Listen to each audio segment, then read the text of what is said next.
Good afternoon. I love that.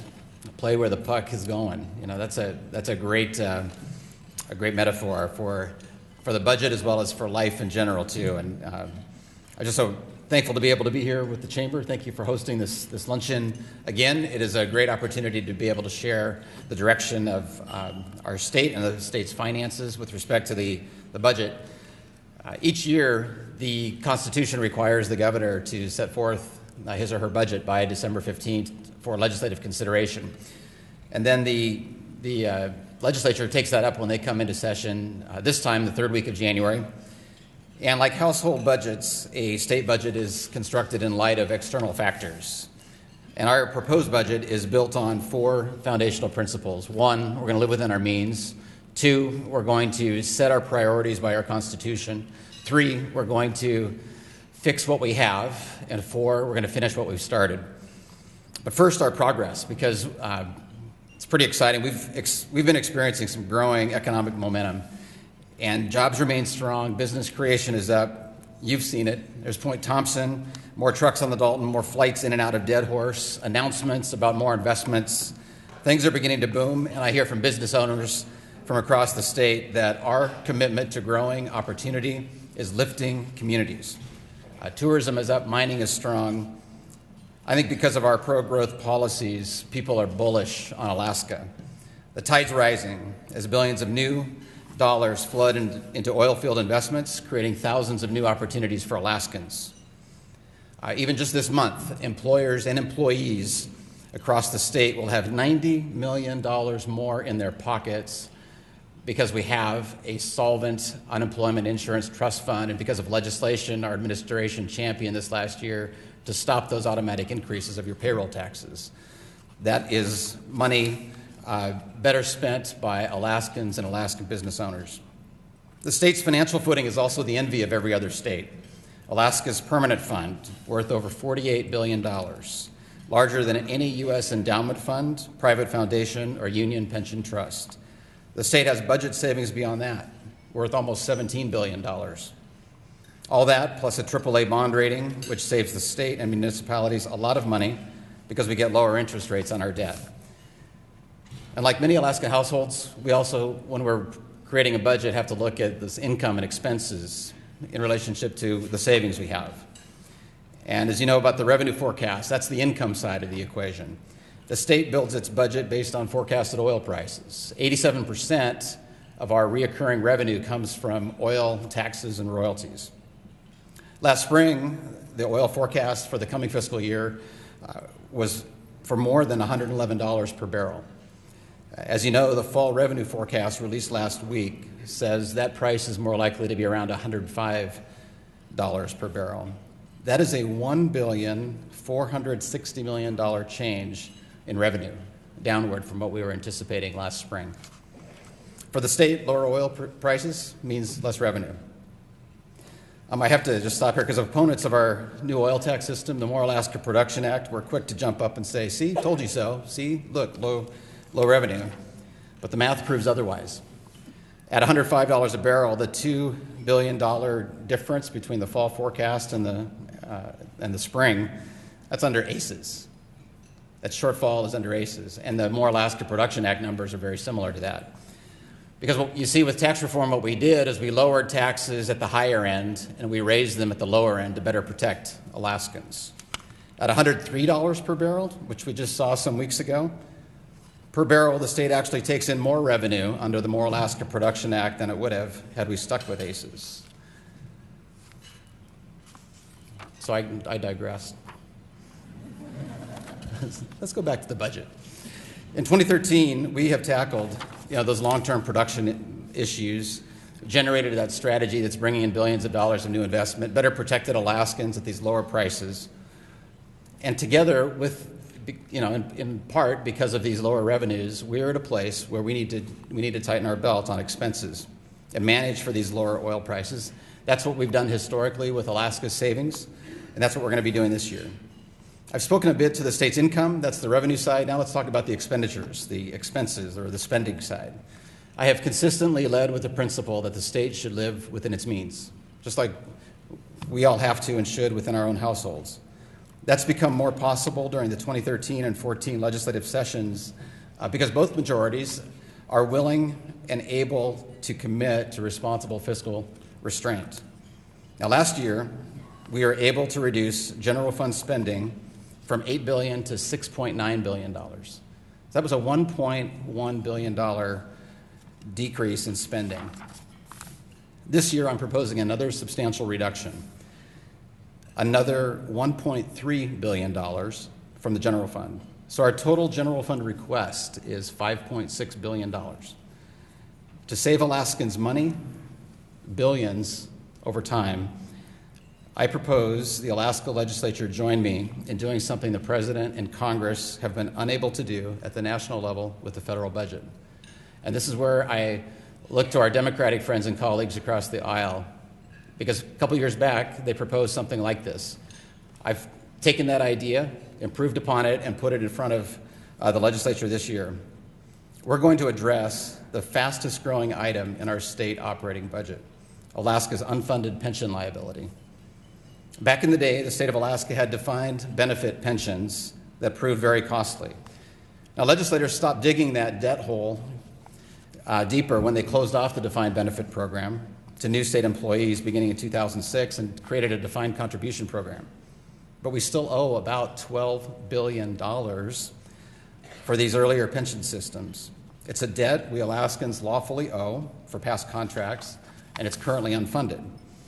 Now, we've been making annual payments against the unfunded liability. Those annual payments are substantial, and they're escalating quickly. Kind of like paying an adjustable rate mortgage, except the adjustable rate's always going up, at least for the next 25 years or so.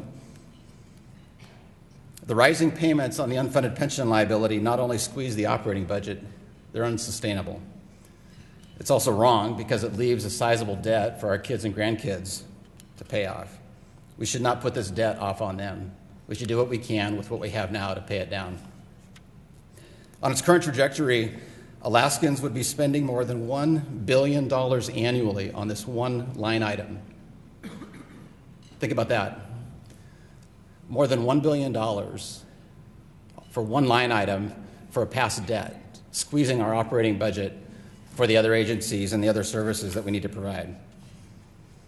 We can bring this escalating budget driver to a skidding halt by paying down some of the debt now and making fixed annual payments into the future. We can get off this escalating annual payment plan now, and here's how we plan to do it. My budget proposes to transfer $3 billion from a budget savings account into the state's retirement funds, into the trust funds. This move would effectively pay down the unfunded debt and create a lower fixed annual payment from the state operating budget. That lower fixed annual payment's of $500 million.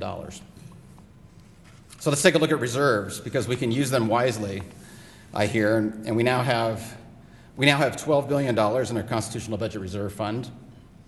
I think it's in Alaska's interest to dedicate some of these budget reserves now to paying down this debt and not leaving it to future generations. Our proposal will also dramatically reduce future operating costs in our budgets going forward.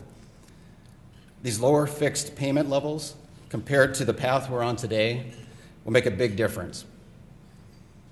You can see from this chart that even on an annual basis, the change we are proposing results in significant savings.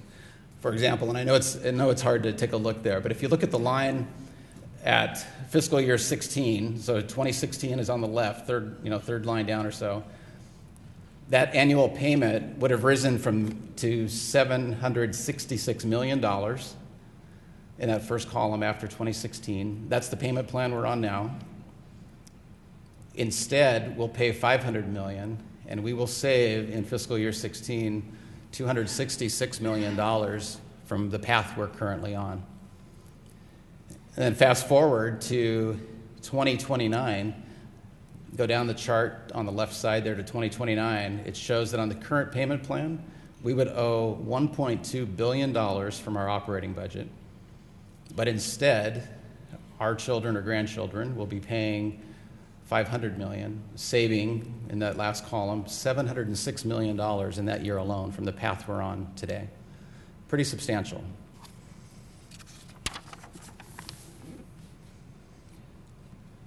Having addressed the biggest spending driver In the operating budget, we also turned to the departments and sought more savings. We cut 150 positions and eliminated the funding for those positions as well. We're also requiring agencies to absorb annual pay increases, lease costs, rate increases, and contractual costs. And really, this is where I want to say that your agencies, public servants, the commissioners that are here, are doing a yeoman's job in reining in spending and working to create new ways of doing business, utilizing this lesser amount of resources.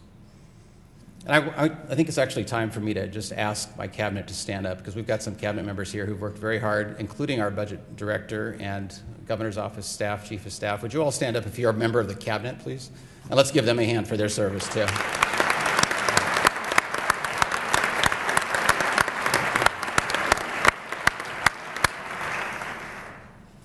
These are not easy reductions to implement. They are necessary reductions, and it's because we are keeping our eye on the future and the future health of Alaska that we are working to make this happen. We've also gone about some ways of giving the department more flexibility in their budgets. So we've reduced the cost and footprint of state government office space with new office standards. We've held the line on state contract negotiations, and we've worked to eliminate unnecessary and burdensome policies and regulations. And really, I met today with some legislators to give them a preview of what was coming. And a person said, "How do you do that? How do you in the agencies do that?" And it is pretty tough with the job classification system we have. But our administration works to play to people's strengths. And to the extent that a person's job changes, we want it to change to their strength.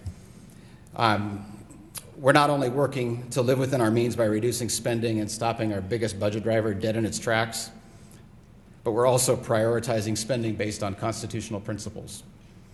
We're fully funding, for instance, education, the K-12 education formula, as well as people transportation.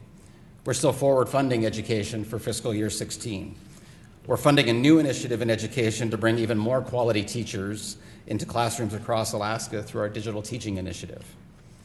The sustainable savings mechanism that I championed as part of the Alaska Performance Scholarship will generate $11 million for those scholarships in this budget, and $5.5 million for Alaska Advantage needs-based grants for post-secondary learning. Student enrollment has been nearly flat for several years, only 1% growth since 2009.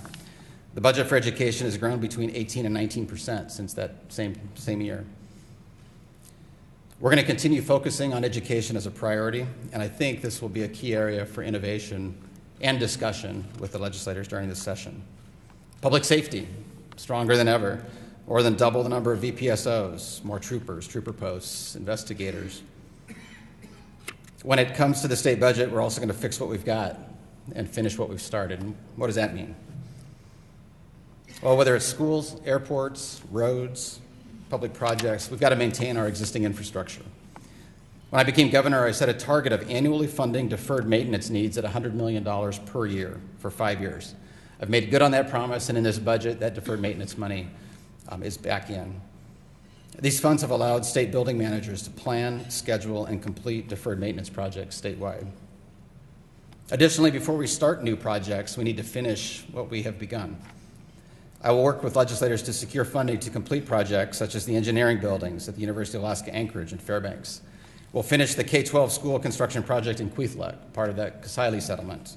We'll continue our strategic investments to grow our economy. As you know, there are quite a few major projects underway that we need to see through. Roads to resources, for example. And you can see some of the items up there on the list, but permitting reform, Chinook salmon research. I won't read every one of those, but each one of those represents our constitutional areas and where we're working to finish what we've started. As we did under the previous oil tax system, under ACES in fiscal year 13, we're going to draw on reserves under current price and production levels. So with a $5.6 billion general fund budget proposed today, I'm doing what I've done in past years with legislators. I'm starting the conversation. I'm leaving room for them to add priorities and to work with us as an administration on those priorities in both capital and operating, depending upon what they see fit with us. So I remain incredibly optimistic about Alaska's future. When I see the potential that we have created and generated together, when I see that Alaska's financial house is on solid footing, when I see that we have the possibility to do what cannot be done in Washington and actually address our biggest cost driver in this state, I can see that we can leave our house in much better order than we ever would have thought possible looking at today's political climate. We have a unique opportunity to work together. I extended my hand in a handshake with members of the minority today, members of the majority as well, to work with them as legislators, as the appropriators, to do what's right by and for Alaskans. So with that, I'm happy to take questions from you, and obviously I want to wish you Merry Christmas and Happy Holidays too. So, why don't we start?